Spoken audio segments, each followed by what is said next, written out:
자, 오늘 본문에 보면요, 4가지 땅에다가 씨를 뿌리는 사람, 4가지 땅에 떨어진 씨, 이런 비유가 나옵니다. 예수님의 육체적인 가족들이 이 어머니와 또 동생들과 누이들이 예수님을 집으로 데리러 왔어요. 그러나 예수님은 육체를 따라서 그들의 그 육체의 가족들의 말을 듣고 평탄한 삶을 살 수 있었지만은 그러기보다는 예수님의 본질적인 사명을 선택하셨습니다. 그리고 바로 그날 예수님께서 배에 오르셔서 바다에다가 배를 띄워놓고 사람들은 바닷가에서 이제 예수님의 말씀을 또 듣는 거예요. 바닷가에 모인 큰 무리에게 하나님 나라의 복음을 선포하시는 것이 오늘의 장면인 거예요. 뭐라고 하셨냐? 4가지 땅에 떨어진 씨를 비유로 말씀하셨습니다. 씨 뿌려지는 땅의 유형에 따라서 결과가 다르다는 말씀을 주신 거예요. 길가와 돌밭과 가시떨기와 좋은 밭에 씨가 뿌려졌는데 그 결과는 매우 다르게 나타나더라. 설명을 하면 이 사람들이 알아듣는 거 아니에요. 알아듣는 얘기를 비유로 설명해 주셨어요. 너무나 일상적으로 이 사람들이 쉽게 알아들을 수 있는 거. 길가에 떨어진 씨는 뭐라고 그랬지? 새가 먹어버린대요. 그리고 흙이 얕은 그 돌밭에 떨어진 씨는요, 싹이 이렇게 처음에 쫙 나지만 뿌리가 얕아가지고 그냥 금방 말라 죽는답니다. 가시밭에 떨어진 씨는요, 가시떨기 가운데에 있으니까 이게 가시떨기한테 눌려가지고 그런가? 예? 이파리만 있고 결실이 없답니다. 그리고 좋은 땅에 떨어진 씨는 쭉쭉 자라나가지고 30배, 60배, 100배로 씨앗 하나가 떨어졌는데 30배, 60배, 100배로 열매를 맺는다. 이렇게 말씀을 해주셨어요. 씨 뿌리는 자가 씨를 뿌릴 때 어떤 마음이죠? 이 씨가 자라나서 나중에 결실을 맺을 거야. 그렇죠? 그런 확신을 가지고 있기 때문에 씨를 뿌리는 거 아니겠어요? 자, 그러면은 이 씨를 뿌리는데 왜 좋은 땅에만 뿌리지, 응? 왜 여기저기다 막 뿌릴까? 궁금하지 않으세요? 우리 농촌에 보면은 이렇게 딱 고랑 이렇게 쫙 파가지고 황토에다가 콕콕콕 찍어가지고 하잖아요. 왜 그렇게 하지? 왜 무슨 돌짝밭 길가에 이런 게 나오지? 이제 이거는 그 팔레스타인 쪽에 이 농경 문화를 조금 이해를 해야 되는 거예요. 설명을 잠깐 해드리자면, 우리나라처럼 예쁘 흙이 좋아가지고 황토에 그냥 착착 고랑 내고 이럴 수 없어요. 부드러운 그런 땅이 아니에요. 척박하기 이루 말을 할 수 없는. 그냥 밭을 읽어도 대충 할 수밖에 없어요. 그냥 대충 여기가 밭이려니 대충 해놓고 뿌리는 거예요. 뿌리는 거. 우리나라처럼 콕 구멍 뚫고 한 개 놓고 이게 아니라 막 뿌리는 거예요. 이렇게 막 샥샥샥샥 뿌려요. 어디가 밭인지 어디가 길인지 고랑인지 이런 것도 없어. 그냥 막 뿌리는, 막 골고루 막 뿌려요. 그러니까 뿌리다 보면은 여기도 떨어지고 저기도 떨어지고 이렇게 한다는 거예요. 그런 비유로 말씀하신 겁니다. 그럼 첫 번째예요. 그냥 말씀하시지 왜 비유로 말씀하시는가? 비유로 말씀하시는 이유에 대해서 또한 먼저 설명해 주셨습니다. 10절에서 14절을 볼까요? 10절에서 14절 같이 읽습니다. 시작. 예수께서 홀로 계실 때에 함께 하는 사람들이 12 제자와 더불어 그 비유에 대하여 물으니 이르시되 하나님 나라의 비밀을 너희에게는 주었으나 외인에게는 모든 것을 비유로 하나니 이는 그들로 보기는 보아도 알지 못하며 듣기는 들어도 깨닫지 못하게 하여 돌이켜 죄사함을 얻지 못하게 하려 함이라 하시고 또 이르시되 너희가 이 비유를 알지 못할진대 어떻게 모든 비유를 알겠느냐. 뿌리는 자는 말씀을 뿌리던 것이라. 비유로만 말씀하신다네. 예? 예수님께서 1절에서 9절, 우리가 읽진 않았지만 1절에서 9절에서 아까 잠깐 요약해서 설명해드린 그 네 가지 땅에 떨어진 씨의 비유로 말씀해 주시는 건 뭐냐 하면은 하나님 나라의 그 비밀, 하나님 나라의 복은 뭐다, 이것을 비유로 말씀해 주신 거예요. 근데 아까 쭉 네 가지 땅 설명하니까 다 알겠죠? 그쵸? 너무 쉽잖아. 알았더니, 이거 모르는 사람이 어디 있어? 이 제자들도 알았을 거예요. 제자들과 함께 듣는 그 무리들도 다 알아들었단 말이에요. 근데 뭐가 있는 것 같은 거야. 도대체 못 알아듣겠는 거예요. 예? 예수님께서 사람들 앞에서 왜 저런 얘기를 하지? 누구나 다 아는 저런 상식적인 얘기를 하시지? 그러니까 나중에 와서 물어본 겁니다. 사람들 앞에서 아는 척 했나? 어쨌든 예수께서 홀로 계실 때 함께 한 사람들이 12제자 더불어 와가지고 그 비유에 대해서 물어보는 거예요. 예수님 아까 말씀하신 거 그거 무슨 뜻이세요? 저 모르겠는데요. 아니, 머리로는 내가 이해가 가는데 그게 무슨 말씀인지 의미가 뭔지 내가 잘 모르겠습니다. 라고 해서 이제 온 거예요. 충격적이지 않으세요?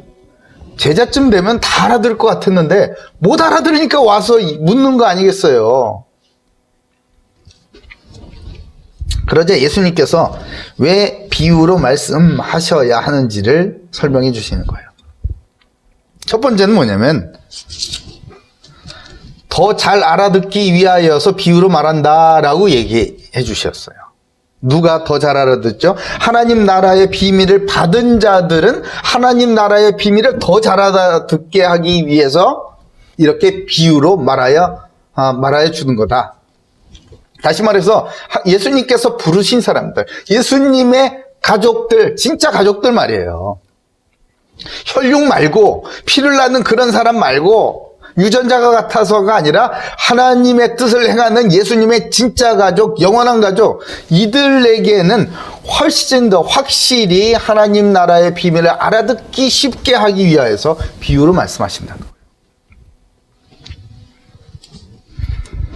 구원받기로 작정된 사람들에게는 너무나 쉽고 분명하고 구체적으로 점점 더 하나님 나라의 비밀이 각인되도록 비유로 말씀하신다. 이렇게 말씀해 주신 겁니다. 네 가지 땅에 떨어진 씨, 이 비유는요, 씨 뿌리다 보면 뭐 누구나 겪게 되는 아주 평범하고 상식적인 일 아니에요? 그냥 일상적으로 겪는 일이에요. 보이스피싱, 우리도 항상 이게 뉴스에서 듣는 그런 이야기 아니에요? 그런 거란 말이에요. 그리고 흔하고 당연한 일들을 통해서도 하나님 나라의 복음을 발견하게 해서 일상 속에서 특별한 뭐 훈련을 가가지고 특별한 뭐 신비 체험을 해가지고 특별한 사람을 만나가지고 헷가다가 어떻게 되고, 그게 아니고 우리의 일상 속에서 항상 하나님의 나라의 복음을 누릴 수 있도록 비유로, 여러 가지 비유로 너희들한테 설명해 주는 거란다, 이 얘기를 해 주시는 거란 말이에요. 그러니까 그 신천지에서는 이 비유를 잘 풀어야 되는 거야. 그래가지고 나름대로의 어떤 교리를 가지고, 체계를 가지고 비유 풀이를 원하는 자기 의도한 대로 이렇게 끌어다가 비유를 하잖아요. 이게 풀이를 하잖아요. 그래서 그 방향은 뭐야? 결국은 이만희가 그리스도다, 이만희가 보혜사다, 이 얘기예요. 이 얘기. 어쨌든 지금 그 얘기 하려고 하는 건 아니고, 이 귀한 시간에 그 얘기할 시간은 없고, 하나님의 나라의 복음을 우리가 어디에서 무엇을 하든지 간에 항상 누릴 수 있도록 다양한 비유로서 우리에게 가르쳐 주시기 위하여서 비유를 사용하신다는 거예요. 고린도후서 9장 8절에요. 하나님이 능히 모든 은혜를 너희에게 넘치게 하시나니 이는 너희를 모든 일에 항상 모든 것이 넉넉하여 모든 착한 일을 넘치게 하려 하십니다. 아멘, 아멘. 이게 하나님의 나라의 비밀이에요. 하나님의 나라의 비밀을 알고 누리는 사람은요, 모든 일에 넉넉하고 모든 일에 착한 일을 하면서 모든 일에 풍성함을 누리는 겁니다. 왜요? 우리의 인생, 우리 이렇게 작은 인생이 하나님의 나라라는 무한대의 모든 것을 담을 수 없기 때문에 탁 담으려고 하면요, 모든 것이 다 넉넉하고 풍성하고 넘치게 되는 것 아니겠어요? 뭔가 내가 결핍되고 뭔가 없는 것 같고 그렇습니까? 하나님의 나라의 비밀을 깨닫는 은혜가 있기를 바랍니다. 이 하나님의 나라가 내게 싹 임해버리죠. 그러면요, 내가 그 하나님 나라 속으로 들어가 버리는 거예요. 그리고 그 하나님의 나라가 신기하게도 내 안에, 내 인생에 싹 들어와 버리는 거예요. 이것이 바로 비밀 중에 비밀 아니겠습니까? 누구만 알아들은다고? 하나님의 뜻을 행하는 한 예수님의 영원한 참가족. 이 은혜가 있길 바라요. 그리고 비유로 말씀하신 두 번째 이유는요, 못 알아듣게 하기 위해서. 야, 얘기는 해주시는데 못 알아듣게 하기 위해서 비유를 하신다는 거야. 답답하죠. 답답해. 누가 못 알아들어야 되죠? 외인들. 곧 예수님의 가족이 아닌 사람들, 하나님의 나라와 상관이 없는 사람들, 이런 사람들, 곧 예수 그리스도의 복음을 듣고도 구원받지 못하는 사람들, 예수님을 만나고도 믿지 않는 사람들, 이 사람들은요, 보아도 알지를 못합니다. 봐도 몰라요. 봐도 모르고 들어도 깨닫지 못하고 돌이켜 죄사함을 얻지 못하게 하기 위하여서 예수님을 비유로 설명하신다는 거예요. 여러분, 전도하다 보면요, 정말 아무리 설명을 해줘도 못 알아듣는 사람이 있어요. 답답합니다. 답답해. 정말 절망에 빠진 분이에요. 그분은 정말 하루 종일 아무것도 안 하는 분이었어요. 담배 하루 종일 앉아가지고 이 런닝구가 이거 뭐라 그래야 돼? 이거 또 요즘 말로 뭐라 해야 돼? 난닝구 있잖아. 그거 뭐라 그래? 메리아스도 좀 이상한데, 하여튼 그거, 있잖아, 이렇게, 그거 입고 하루 종일 쓰레빠 신고 집 앞에 앉아가지고 하루 종일 담배 피는 50대 중반의 어떤 남성이 있었어요. 동네 건달 비슷하게, 건달도 아니지, 예? 사람들 괴롭히고 그런 사람이 있어요. 그래서 어떤 전도사님하고 가다가 아주 조그만 전도사님, 저한테, 전도사님, 저 전도사 때였으니까, 전도사님, 저분 전도합시다. 저분? 되겠어요? 하여튼 가자는 거야. 그냥 가자고. 뭐 안 될 거 뭐 있어. 딱 갔는데 이분이 복음을 한참 듣더니 자. 근데 다 알았고, 내가 무슨 얘기는 다 아니까 내가 석가하고 동기동창이야. 딴 데 가시오. 딱 그러더라고. 이야, 응? 담배를 탁 물고 확 인상 쓰면서 그러시더라고. 근데 같이 갔었던 그 여자 전도사님이, 야, 그분도 참 대단해. 기가 하나도 죽지 않아요. 겁도 안 먹어. 아이고, 그래, 대단한 분이시네. 그러니까 예수 믿어야죠. 이러면서 기분을 싹 풀어드리고, 다음 주에 또 올게요. 이렇게 하고 가시더라고. 가자고 그러더라고. 아이고, 참. 들어도 전혀 알아듣지 못하는 분들. 이런 분들이 있더라 이거예요. 오히려 예수님을 만나고도 예수님을 십자가에 못 박아 죽이려는 그 사람들 말이에요. 이런 사람들은 아무리 복음의 말씀 들어도 하나님의 엄청난 역사를 맛보고도 인정하지 않아요. 우리 지난주에 용서받지 못할 죄, 성령을 모독하는 죄, 그것이 바로 이런 사람들입니다. 이런 사람들은 아무리 얘기를 해줘도 하나님의 나라의 비밀을 깨닫지 못하죠. 그러나 왜 이 사람들에게도 이런 말씀을 하시는 거죠? 알아듣지도 못할 거면서 왜 말씀을 하시는 거죠? 왜요? 하나님은 공평하시기 때문에 그렇습니다. 로마서 1장 20절에 창세로부터 그의 보이지 아니하는 것들 곧 그의 영원하신 능력과 신성이 그가 만드신 만물에 분명히 보여져 알려졌나니 그러므로 그들이 핑계하지 못할지니라. 모든 만물에 하나님이 어떠하신 분, 그리고 그리스도의 이 복음이 분명히 알려져 있다는 거예요. 근데 어떤 사람은 저 해가 떠오르는 거, 바람이 싹 부는 거, 우리 이 고려대학교의 이 아름다운 교정에, 캠퍼스에 가을만 되면은 이렇게 알록달록하게 멋있게 단풍이 드는 그거를 바라보면서도, 야, 하나님 정말 위대하시고 정말 하나님 최고입니다. 하나님의 작품이 이렇게 놀라울 수가 있습니까? 주 하나님 지으신 모든 세계, 내 마음속에 그리워볼 때 이런 감사와 하나님의 영광을 떠올리는 있는 사람, 그런 사람이 있는가 하면, 어떤 사람은 그런 거죠. 그게 뭐 어때서? 당연한 거 아니야? 이렇게 되는 거 당연한 거 아니야? 그게 무슨 하나님이야? 라고 하는 사람이 있더라는 거죠. 그러나 그날이 되면 하나님께서 말씀하시겠죠. 내가 분명히 너에게 보여줬다. 내가 너에게 분명히 듣게 하였다. 그래서 핑계하지 못할 거라고 말씀해 주시는 겁니다. 심지어 이런 사람들은 복음을 들었을 때 그것에 대해서 저항을 하죠.